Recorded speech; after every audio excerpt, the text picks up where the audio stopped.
నమస్తే, welcome to our channel.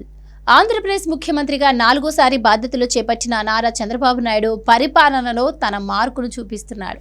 సాధారణంగా చంద్రబాబు నాయుడు పాలన అంటే సీఈఓ తరహాలో ఉంటుందనే అభిప్రాయం ఉండేది. కానీ ఈసారి అలా కాకుండా తన పాలనలో హంగు ఆర్భాటం లేకుండా సాదాసీదా పాలన కొనసాగిస్తామని చంద్రబాబు ఇప్పటికే ప్రకటించారు.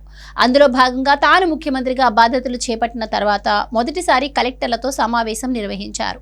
అందులో ఐఏఎస్లకు బంపర్ ఆఫర్ ప్రకటించారు.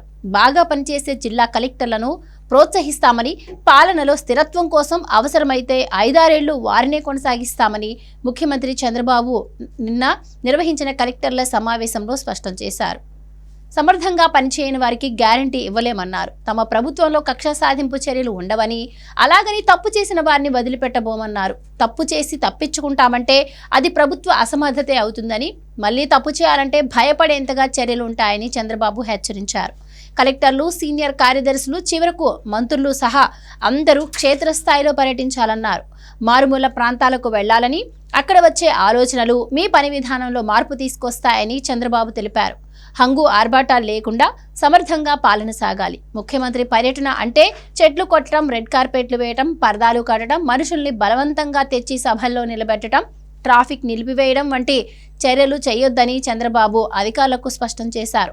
మనకు హోదా ఇచ్చింది ప్రజలను ఇబ్బంది పెట్టడానికి కాదు. కలెక్టర్ల ప్రయాణాల్లోనూ వాహనాలు నిలిపివేయడం, సైరన్లు పెట్టడం చేయొద్దు. ఎమ్మెల్యేలు కూడా వాహనాలకు సైరన్ పెట్టారు.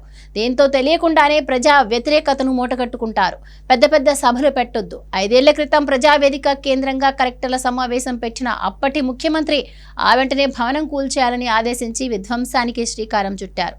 ఆ తర్వాత ఒక్కసారి కూడా కలెక్టర్ల సదస్సు పెట్టలేదు అంటే ఆ ప్రభుత్వ పాలనా విధానాన్ని అర్థం చేసుకోవచ్చని. కానీ ఇప్పుడు అటువంటి పరిస్థితులు ఉండవని స్పష్టం చేశారు చంద్రబాబు.